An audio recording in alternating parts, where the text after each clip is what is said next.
First law किस पर based है? न्यूटन्स फर्स्ट लॉ बेस्ड किस पर है? Properties of inertia. इनर्शिया का क्या प्रॉपर्टीज है? एक तो क्या पहला बात कि प्रॉपर्टीज ऑफ इनर्शिया कहता है कि यदि कोई बॉडी के पास मास है, कोई भी बॉडी बिना मास के तो होगा नहीं, अब वो बॉडी के पास मास है जिसके कारण उसके पास अपने स्टेट को मेंटेन रखने की एबिलिटी ज़्यादा है।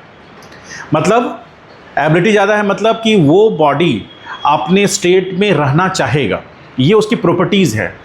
कब तक रहना चाहेगा? वो हमेशा तब तक रहना चाहेगा जब तक कि कोई net external force, net external force मतलब समझ गए? नेट मतलब कुछ वैल्यू है, समेशन मिलकर के कुछ वैल्यू आया, वो जीरो नहीं हुआ, उसी को नेट वैल्यू बोलेंगे। और वो कैसा नेचर का होगा? एक्सटर्नल होगा। एक्सटर्नल मतलब सिस्टम पर लगेगा।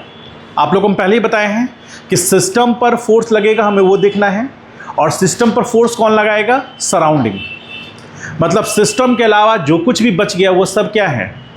सराउंडिंग है। तो जैसे छोटा सा एग्जांपल से समझते हैं, जैसे देखिए यहाँ पर ध्यान से, जैसे ये ग्राउंड सरफेस से, सपोज ग्राउंड सरफेस पे एक ब्लॉक रखा हुआ है।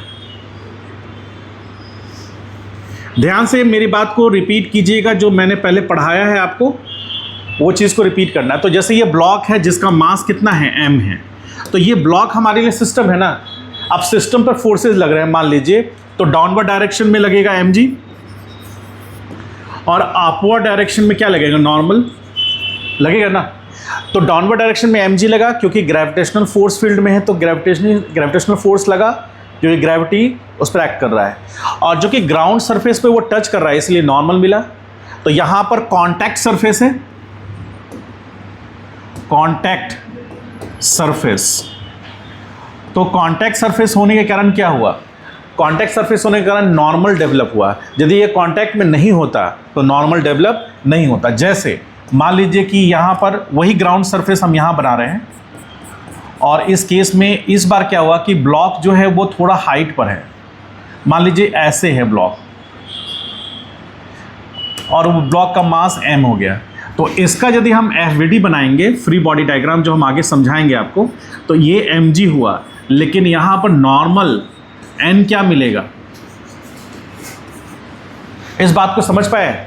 ये डायग्राम, ये फिगर A है, ये फिगर A और ये फिगर B है। इन दोनों में डिफरेंस क्या नज़र आ रहा है?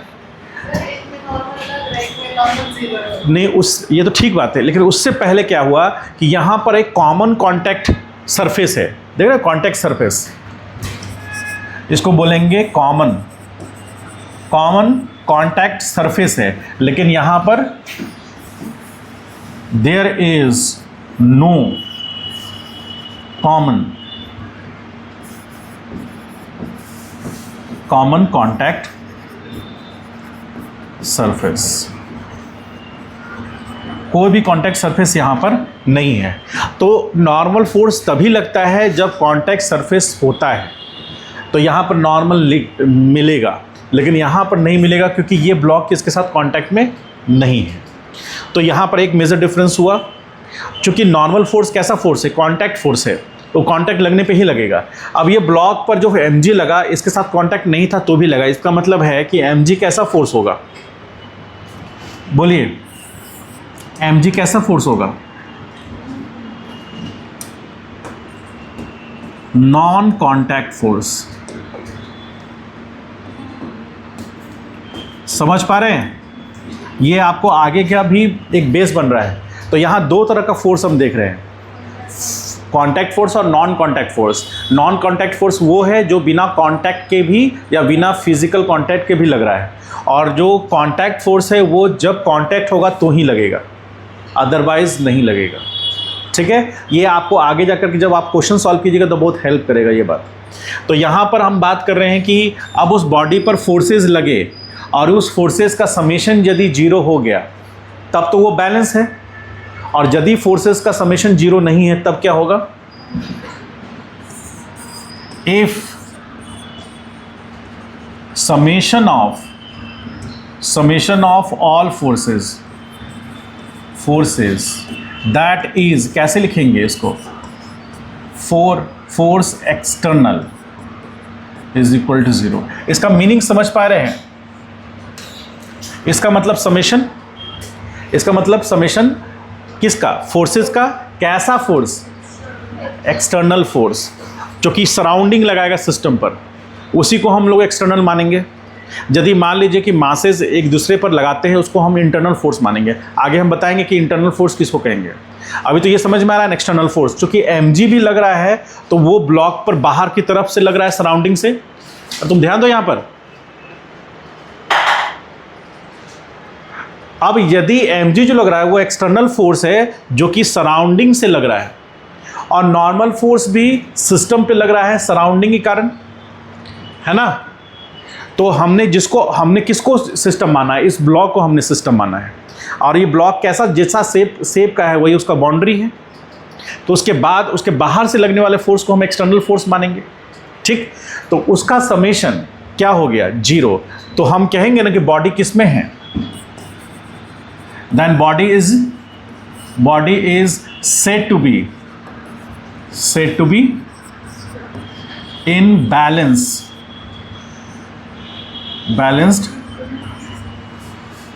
सिचुएशन, बैलेंस स्टेट कह लीजिए, ठीक।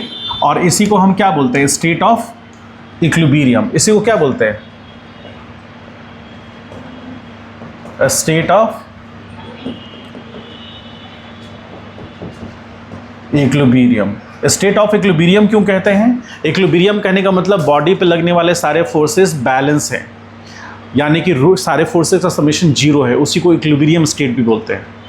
इक्विलिब्रियम स्टेट मोशन में भी हो सकता है और रेस्ट में भी हो सकता है, ठीक है। जब हम मोशन की बात करने लगेंगे तो हम बात करने लगेंगे न्यूटन सेकंड लॉ का, हम उसमें भी आएंगे। अभी क्या हो रहा है? सिंपल सा बात है, प्रॉपर्टीज ऑफ क्या? इनर्शिया, उसकी फॉलो कर रहे हैं। तो जो बॉडी पे लगने वाला नेट एक्सटर्नल फोर्स का समेशन क्या होगा? 0 होगा। तो बॉडी अपने स्टेट को मेंटेन रखेगा। और यदि किसी बॉडी का स्टेट कब तक मेंटेन रहेगा? जब तक कि नेट एक्सटर्नल फोर्स, जो हम यहाँ बताने की कोशिश कर रहे हैं, यहाँ सारे केसेस में क्या हो रहा है? नेट एक्सटर्नल फोर्स बैलेंस हो रहा है। तो नेट एक्सटर्नल फोर्स यदि 0 हो जा रहा है तो हम कौन सा सिचुएशन बोलेंगे उसको? Balance situation. उसी को हम लोग इक्विलिब्रियम बोलेंगे। तो बॉडी अपना स्टेट चेंज नहीं करेगा, बॉडी जिस स्टेट में है उसी स्टेट में रह जाएगा। ये उसका इनर्शिया का प्रॉपर्टीज़ है और यही न्यूटन्स फर्स्ट लॉ है। तो यहाँ से हम लोग क्या समझते हैं कि यदि 2 बातें समझेंगे, या तो बॉडी अपने स्टेट को मेंटेन कर रहा है, तो स्टेट को मेंटेन कब करेगा? जब एक्सटर्नल फोर्स समेशन क्या होगा? 0 होगा। और जब एक्सटर्नल फोर्स का समेशन 0 नहीं होगा तब क्या होगा? बोलिए, बोलो। यही हम ड्रॉ करते हैं। देखिए यहां पर, देखिए समझिए, व्हेन सिचुएशन है यहां पर, when net external force acting on the body is 0, then body will maintain its state either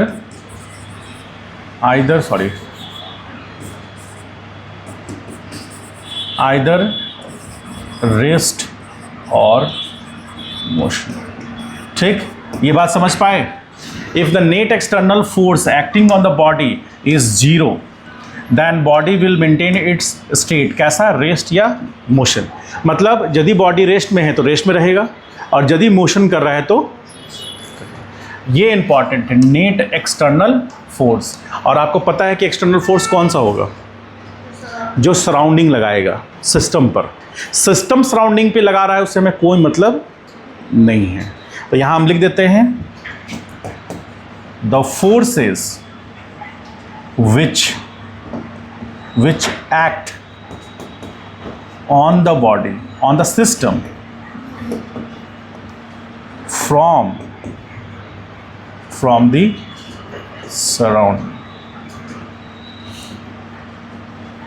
ठीक, क्या कहलाएगा? एक्सटर्नल फोर्स कहलाएगा। क्लियर है ये चीज? इसको लिखिए, छापिए तो जल्दी।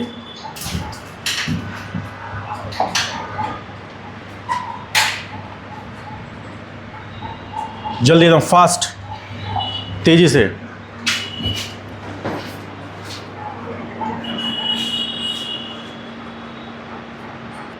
Zero, then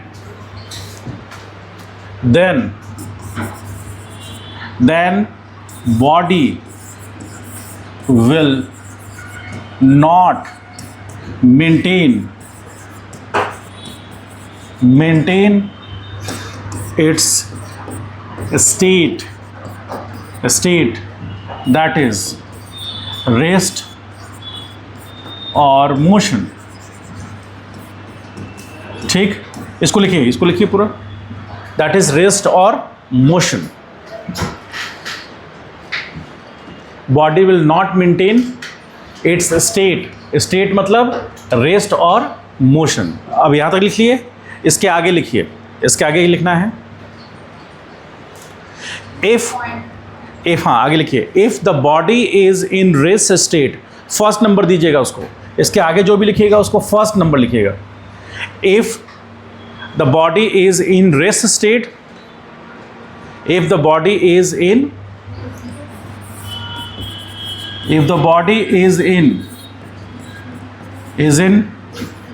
rest state, body किस में है? रेस्ट स्टेट में है। and summation of all external forces is not equal to 0, then body will move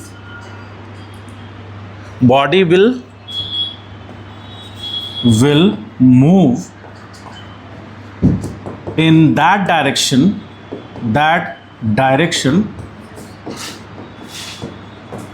in which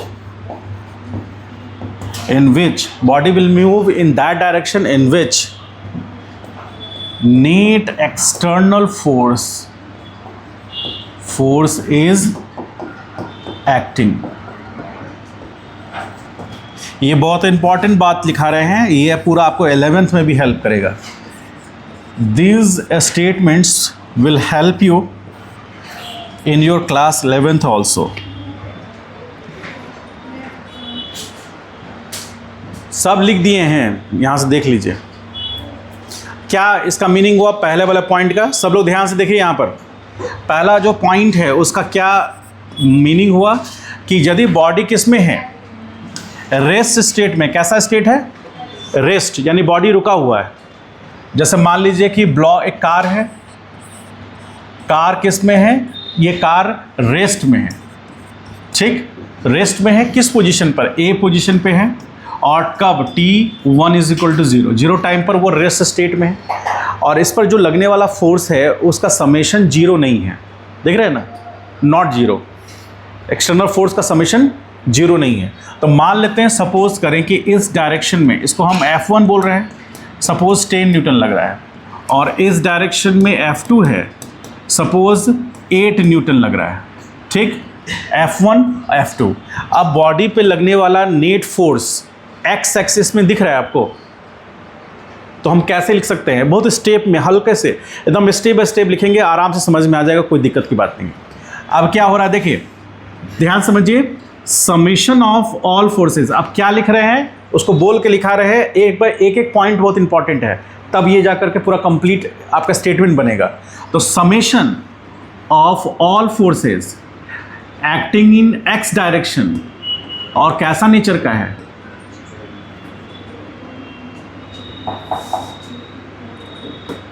external is equal to, क्या हुआ? Summation of all forces acting in x direction, कैसा nature का? External, is equal to क्या होगा?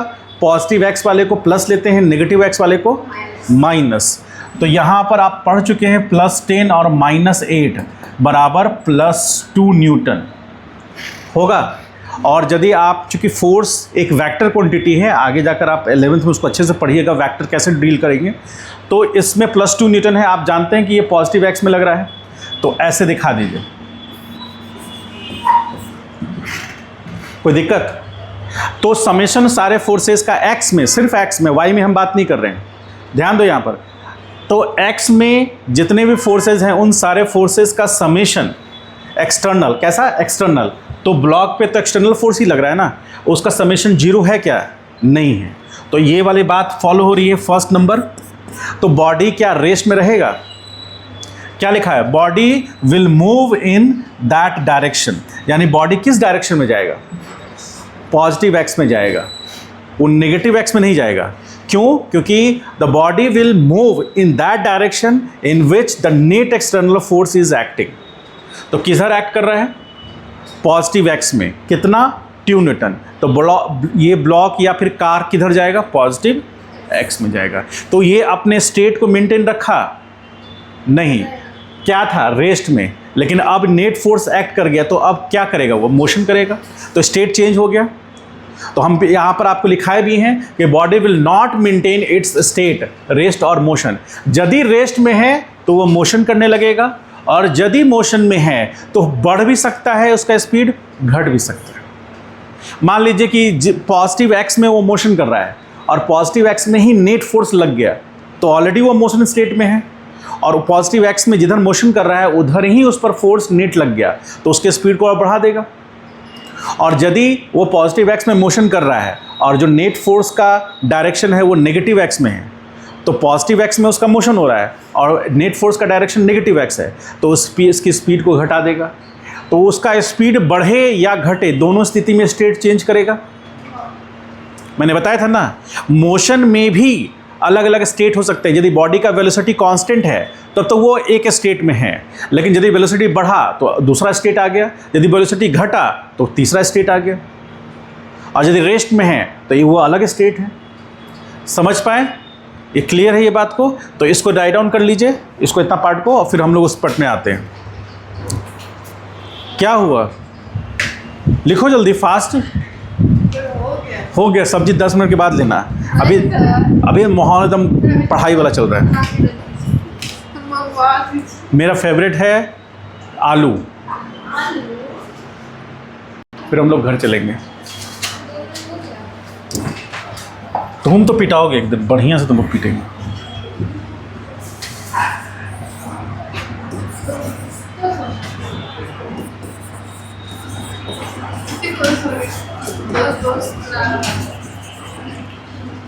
If the body is moving with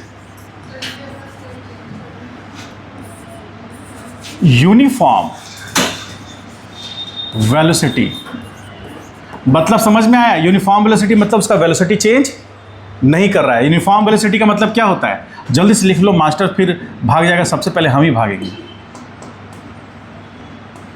जल्दी से लिख लो, समझने के लिए तो घर पे भी समझ लेंगे।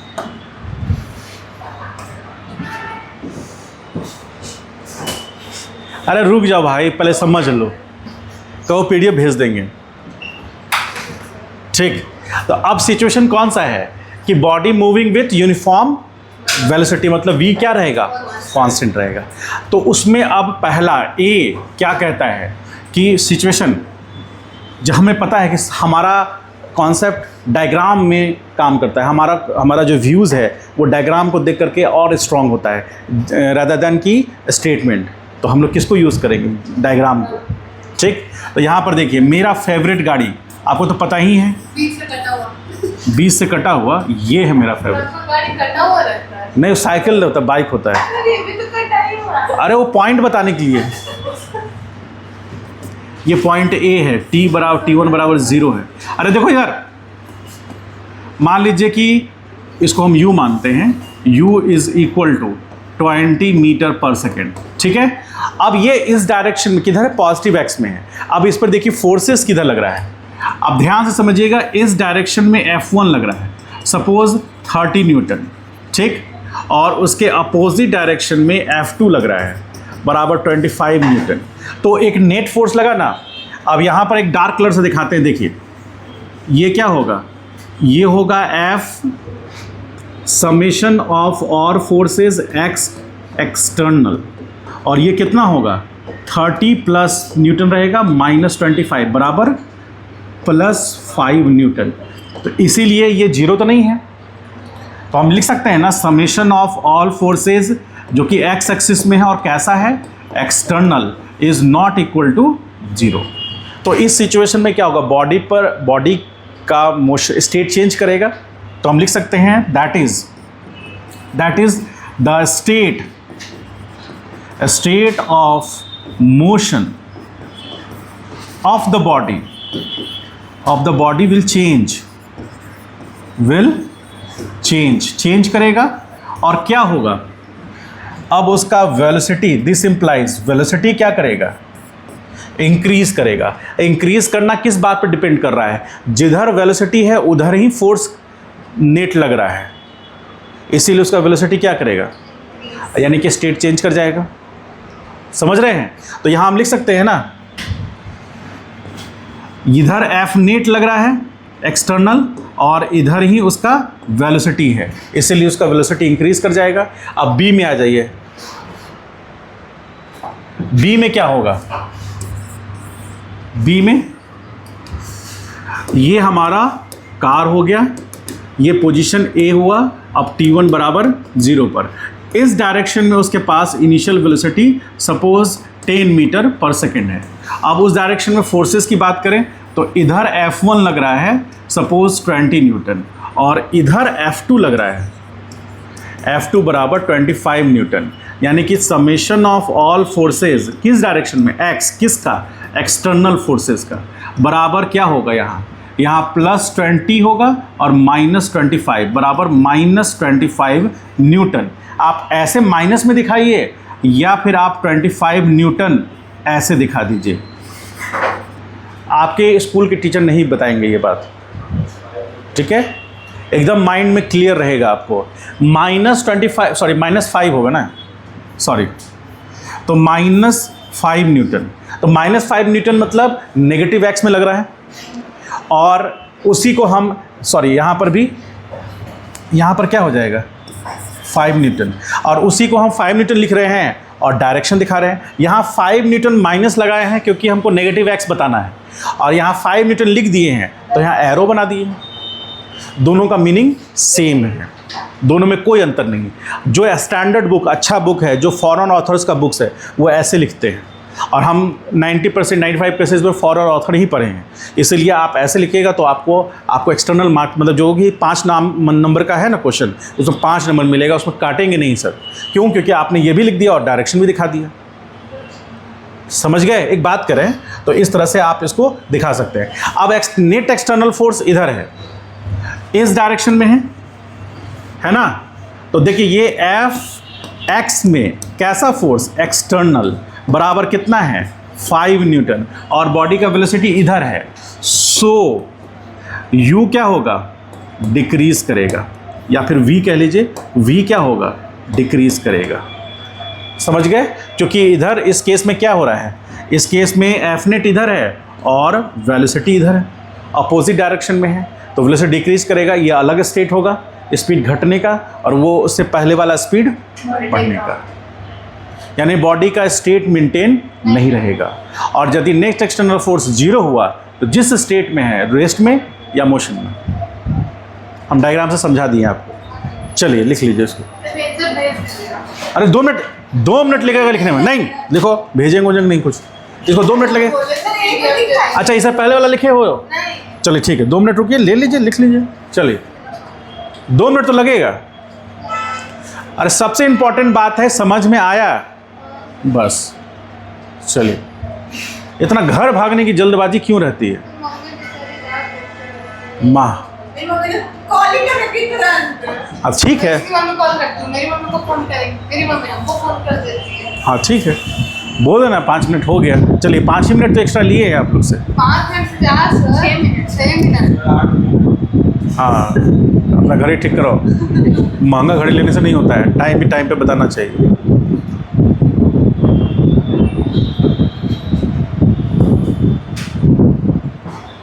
तो उसमें ऐड ऐड मत करिएगा कुछ नहीं ऐड नहीं कर रहे एक साथ ऐड करो